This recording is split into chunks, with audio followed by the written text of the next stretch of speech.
Kathy Vick, Deeply Awake, Chats 2017. Ooh. My oh my. I'm in the middle of anniversary zone. I really like the function of On This Day in Facebook. Very helpful to someone who loses track of time. A year ago, I did this thing called We Swim Away Like Little Fish. My oh my. A year ago tonight, I had a very unusual event when sound was actually light, but this sound and this light was actually solid. I had a conversion. I had an event, very unusual one, and I'll tack along the video that talks about it. But it was intense, and I don't know. I think that I've had a chance to just sort of step back. There's just far too much evidence that I need to kind of let go of some of this grief and remorse. I feel like I didn't play things entirely well with loved ones, and I felt remorseful and not loving. I beat myself up because I'm not loving. And yeah, it's a way to stop time.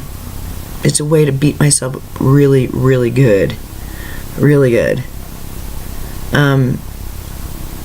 But I think that time has ended, or is ending. The look-back period. I was given information a long, long time ago that what Deeply Awake is a reverse autobiography. It's a genre. Obviously, people are not going to spend their lives, not going to spend 5 years of their lives doing this. No. But it serves as a template, and I was told it's going to be quite a popular genre in its time. Reverse autobiography. And what they told me was, you get a hit of light, and then you got to figure things out. You got to re-explain yourself. You got to redefine yourself. And things that used to make sense and used to hold water just don't anymore. What do you do with that? And what do you do when it comes up and it triggers the heck out of you emotionally? What then? Are you old or are you new? You get to decide what significance these events have in daily life. You're the only one who can. And I'm speaking to you, not to me. Because I'm not the only one who has dreams and deep thoughts. You have inspiration too. And when it comes upon you, there's a choice, there's a decision. Am I going to give this any credence at all or not? And I'm convinced that when it comes to spiritual things, much of the information seems paradoxical to what is going on emotionally or situationally or intellectually. But it is a deep body knowing that it's good. And just it contains life with a capital L. And it may be ephemeral, it may be hard to understand or define, but it becomes this plasma that pumps through your blood along with the blood cells, informing all of your cells that something new has taken place. There are new possibilities available.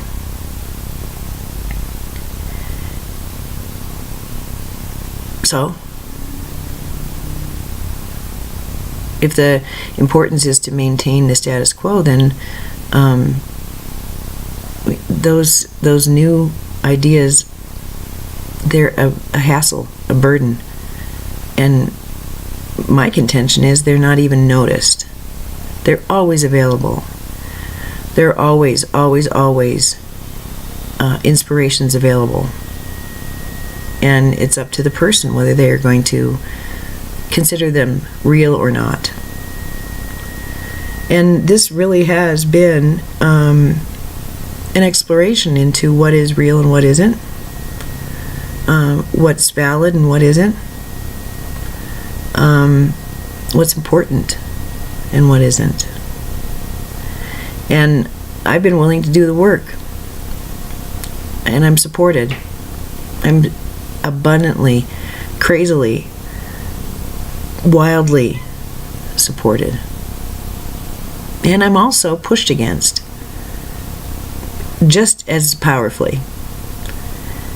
And it's this that I think can ease and has eased. Because of the last about, I don't know, a couple weeks or so, I'm feeling that the discussions I have about toxicity in relationship, bullying, those kind of things, that's important to talk about. Come on now. You can't go any further if you're in the middle of bullying, because you're in the middle of survival. And it's fake. And it takes all of the emotions just to stay balanced in the middle of great imbalance. That's a fantastic way to learn the ropes. It's a good ropes course. There's more. There is more. And yes, to be able to hit that place of sweetness, of peace, of serenity, of abandoning pain, of surrender, in the middle of exquisite pain that someone else is giving you.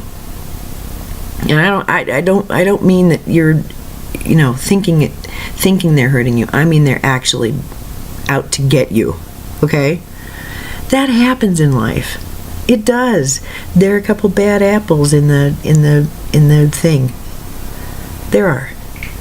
But it's up to us whether we're going to ingest the bad apples, live with the bad apples, consider ourselves also a bad apple. And isn't there an old thing of one bad apple can spoil the bushel? Walking right next to a bad apple, well, they make choices that are really stinky. And they do things that don't make sense to someone with a loving heart. But these people are few and far between. And what I'm realizing is that what used to be something that was just part of the terrain, I could have a lovely day and then boom, a bomb would go off. That's like living in the middle of trauma.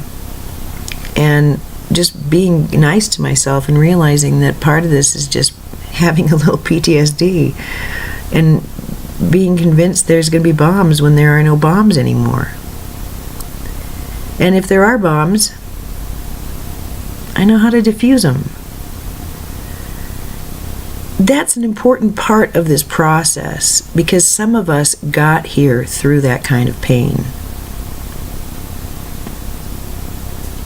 The tangle with the other, the misconception and misunderstanding of identity and worth and where it comes from. And if things don't work out, then you don't have worth. Those kind of things. That's the lower agreement field. That's what we're busting out of. So to not talk about it is itself rather disingenuous. However, for me, it's done. Yes, I have people in my environment who still have the potential.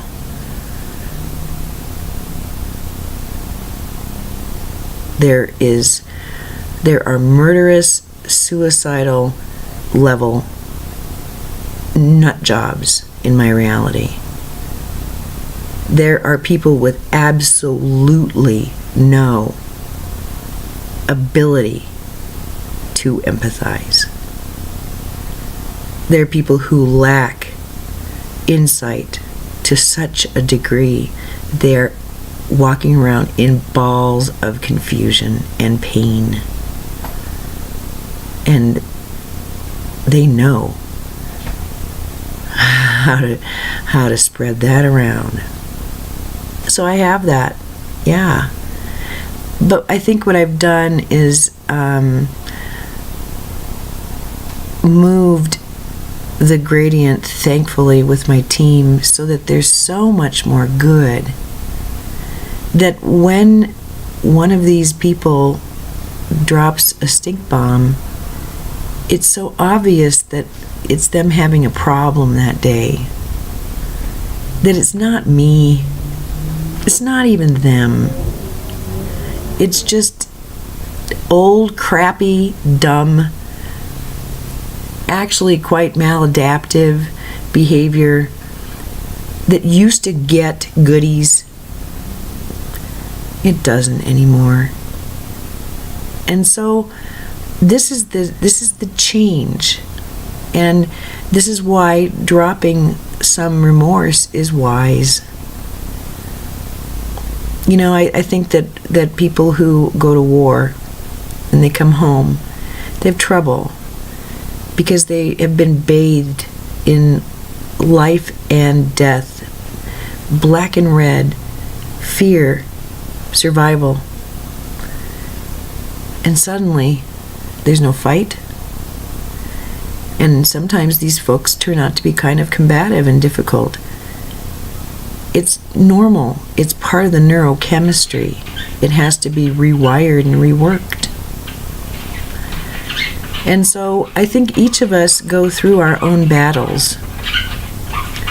And we each have cast of characters that are problematic. Why wouldn't we? We're working some things out. But I think it comes down to self-definition and self-worth. That's really annoying, isn't it? It's my cat. Bartok likes to do stuff that's annoying. Anyway, I think this is what's going on, at least for me. So today I can see the merit of the work and I can see the progress made. Last year, yeah, I had that really bizarre experience with what I call dolomitic light. It was like selenite or dolomite, that white crystal that is like brilliant white and with long strands of it. It was that, but it was sound and light, and it was going through my head, and then I woke up and I felt like a galaxy putting myself into a wetsuit, and it was just, I've had so many of those experiences, and it's tough because I work in an environment where none of that stuff matters. It really detracts. It detracts. And I have so many friends. It doesn't detract. It enhances. And so many places where I'm accepted as I am. And if I wanted to talk about dolomitic light, I'd be allowed. But it doesn't seem to be important among people who are loving toward me. And I don't really have that burning need to be known and have the ability to explain. I think I've done a lot of explaining. I think I'm highly privileged in that because I'm clever enough to have figured out, I don't need a buddy to tell all this to. In the flesh, I can have a whole bunch of buddies. And further, if I put this on the web, I'm going to reach out to buddies who are going through very similar things. And we're not going to feel alone anymore. Well, okay. Sign me up for that. I see that the light gradient has changed. I have evidence of it in my life. So I want to tell you a quick little story. It's very beautiful. growing up, my child has been in schools that, well, he hasn't made it very easy on people.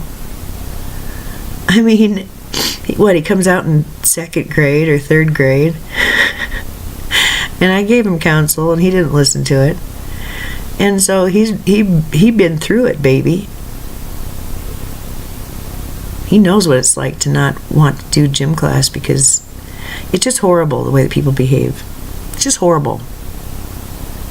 Spat on and called names, and this went on and on and on. 3 different schools. Yeah, we made lemonade.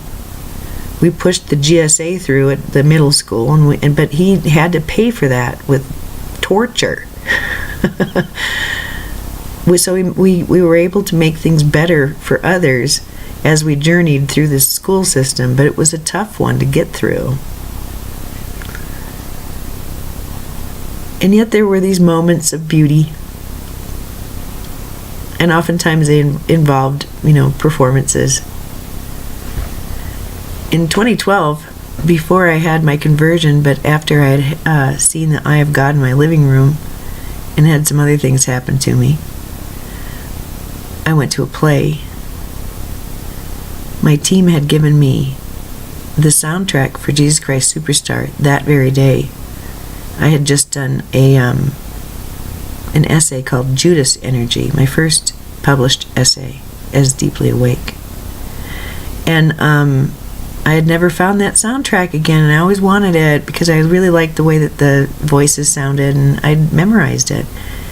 And that night I found it. And I listened to it, and then I went in to watch a play. And this play was, I set the energy. It was really sparkly that night. Mother Mary was there with me. We ran all kinds of color. I could feel the crowd, and I helped the crowd and eased it and brought it up and balanced it energetically. It felt really good. And I said it, and then I told the kids, listen, all of us are here because we are in love with you. We adore you. And in our eyes, you can't do anything wrong. So you're safe here. It's just a time to express and have fun. And to celebrate how beautiful you are and how loved you are. Kids, thank you for putting this play on for us. We're all so excited to be here. Then I ran the energy again, and then they performed. And it really was beautiful. The air was glittery. I like doing that with crowds. It's fun. But, I did that in the midst of darkness. I would get a hit of light, and then it would go dark again. And we struggled through terror and horror and pain and dark nights, my son and I, individually and as a team, to get here, to push through. Here we are. And last night there was another play at a high school. It was a musical, and it was an original. It was an original. And it's the first time. And I told my dad, he was there too. Afterwards, I told him it's the first time I've ever seen a school play that was queer. And it was awesome. There was a girl character who sang a 50s song about her girlfriend going off with a guy. And a lead male character was played by a female who was androgynous. It was supposed to be that way, and it was beautiful. And what I found odd was that before, I was hyper aware of notes that were not sung, perfectly, and words that were not memorized and things like that, okay? That, each performer has an obligation to know their material and la. What a bitch. Last night, I found out that some of the performers were the most socially anxious in the school.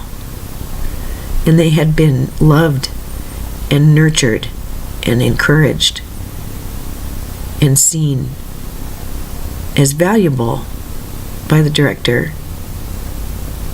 And it's transformed people. And they sang and they danced and they were into it. And it was awesome. And I didn't have to set the energy. It was already set. It is already set. Because I just come from a soft and beautiful day. A soft and beautiful night. The day previous had been soft and beautiful. And there I was last night with Sam's grandpa, with Sam's social worker and mentor and friends. He was backstage doing backstage things. And afterwards, when he came out to the lobby, I was shocked because people applauded and hooped for Sam.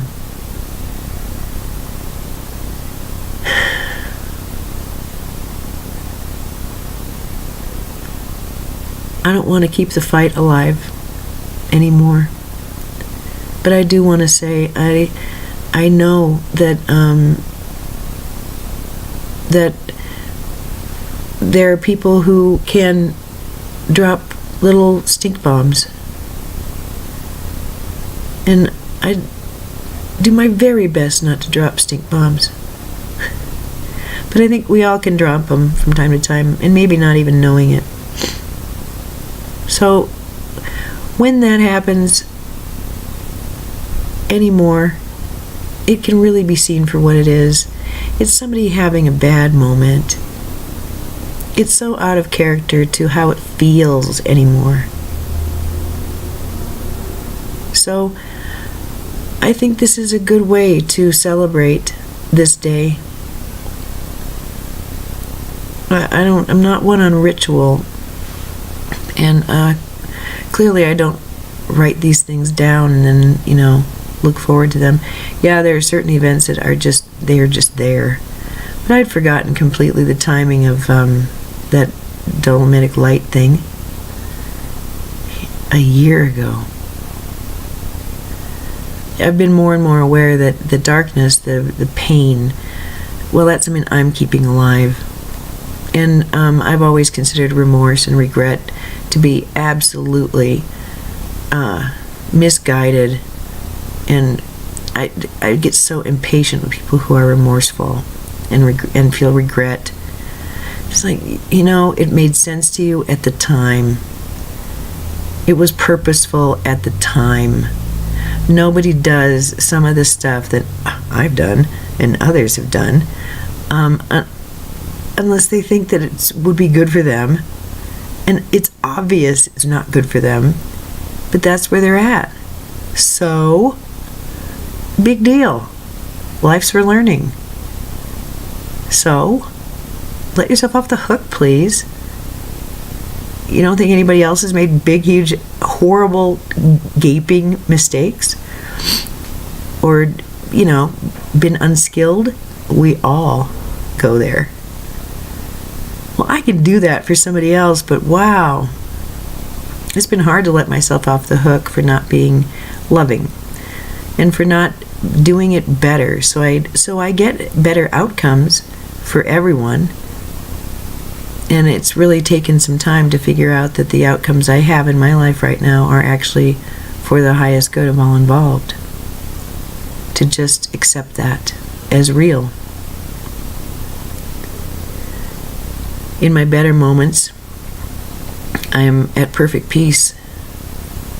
It's when I am unhappy and upset with how my life is, when I need and want comfort, companionship, those kind of things that I cannot make.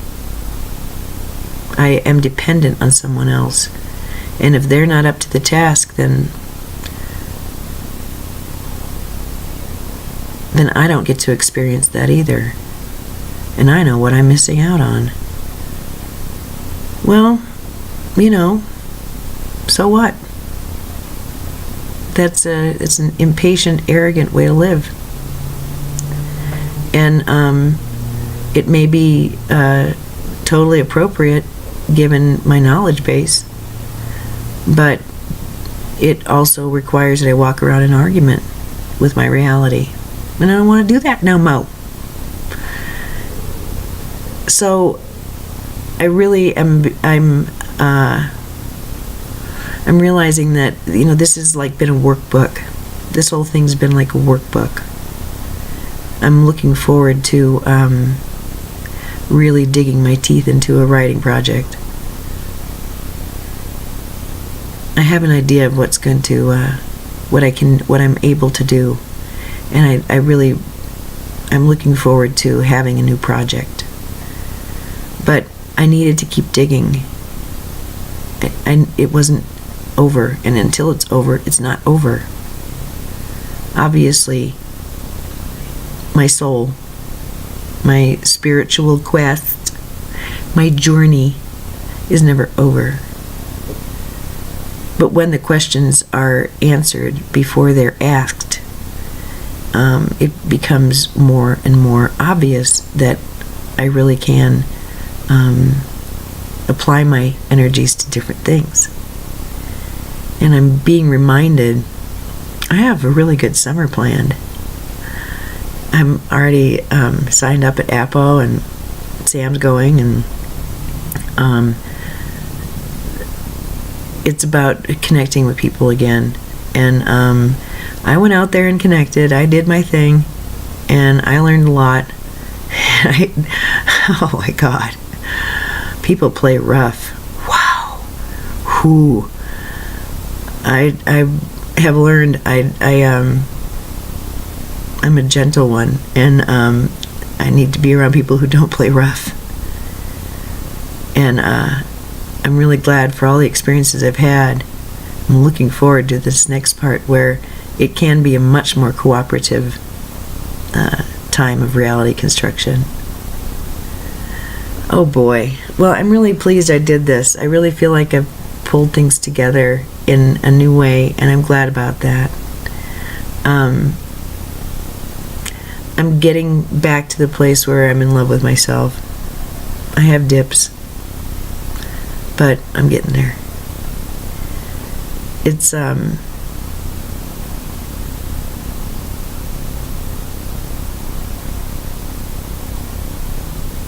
gotten really good, consistently, deeply good, safe, happy, and I like that. It's good to have this reality. It's been a long time coming, and it's well earned. It's well deserved. It's complex. It's beautiful, and it's my gift. What one does for oneself, one is doing for the collective. And that I'm able to language it and give it away is something I want to consistently feel really good about and not embarrassed about or bad about. So I'm working on my own remorse and my own weirdness. And it really just comes with letting people in more and more, trusting more and more. I have really good reasons to be cautious. Very, very good reasons. And it's better for me to be cautious because I am such a lover. And it's not my nature to hold back. And I like that about myself. I like that people know where they stand with me. And I like that I can't stop loving people.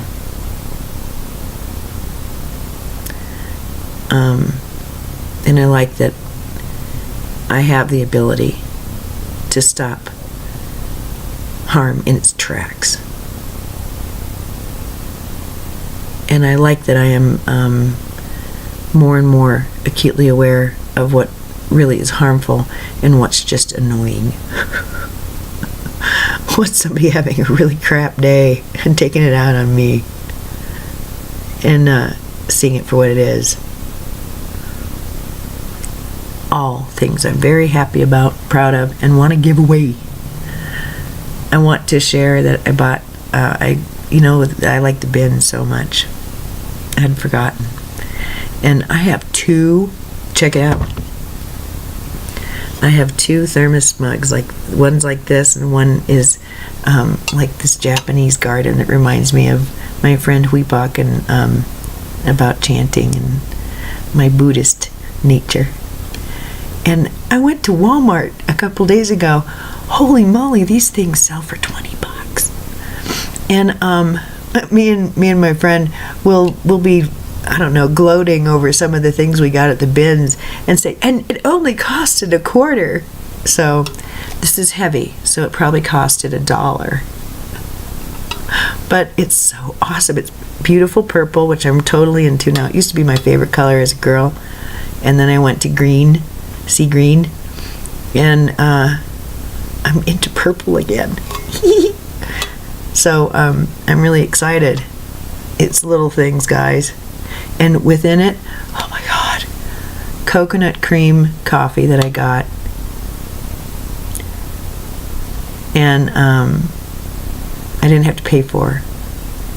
And I get to grind it, so I bought a grinder. And it's so good. And I feel so blessed. Ooh, I drink my coffee. Ooh, I feel so blessed. I feel so happy. So, focus, focus, focus, focus, focus, focus, focus.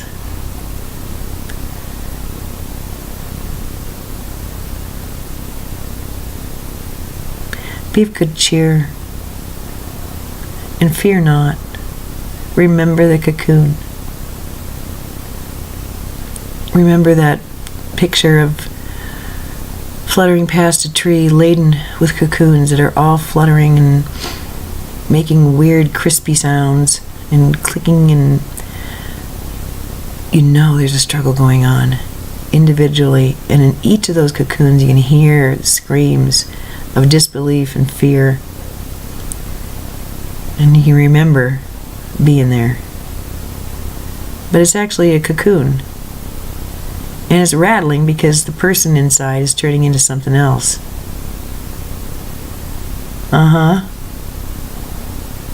And they're going through this process thinking they're dying and thinking they're shit, and neither of those things are true. And but you know, what's meaningful to a caterpillar is not meaningful to a butterfly. So it's a destructive process. Highly, highly, highly, deeply, cellularly destructive and constructive. It's Shiva. Birth and death in that little cocoon. You remember about cocoons and butterflies, right? If a do-gooder reaches in, pulls out that creature and relieves them of the process, the butterfly isn't able to beat their wings and fly anymore. Ever. Not even once. The process is the process. It's purposeful. and it's time limited. Time limited. So, enjoy it. Revel in your pain. But I know it hurts like sin, and the nice part is you can't get lost in it. That's the punchline. So, yeah, I'm a helper, so I'm going to talk about those things, but they're not really real to me anymore. And I can deal with the stink bombs of life, and the outrages too, the legal outrages. But we're gonna get through. I have every confidence. All right, I gotta go. And this is really super great, and I enjoyed it very much, and I hope you did too. I'm glad that you let me talk about my mug, because I enjoyed it very much to talk about my mug. You want to know about the other one? I got this one for Christmas for my dad. It's the one I would always drink coffee out of when I went to his house. It's a whale, or a dolphin, or whatever. And so at birthday time he gave that to me. No, Christmas. At Christmas. That was a Christmas gift. And I told him the other day that every time I drink coffee out of my whale mug, I know I shouldn't, but I giggle and say, I won Christmas, I won Christmas. It's the coolest thing ever. So, yeah. Simple pleasures. Simple pleasures. All right, well, I'm going to go have more simple pleasures. I hope that you have a wonderful weekend, and that I accomplish things that I want to accomplish, and feel good about myself regardless of what I get accomplished. And if you'd like some of that action, then we can do that together apart. So have whatever weekend you're going to have. I hope it's an awesome one for you. And thank you for showing up and listening to me yet again. Namaste.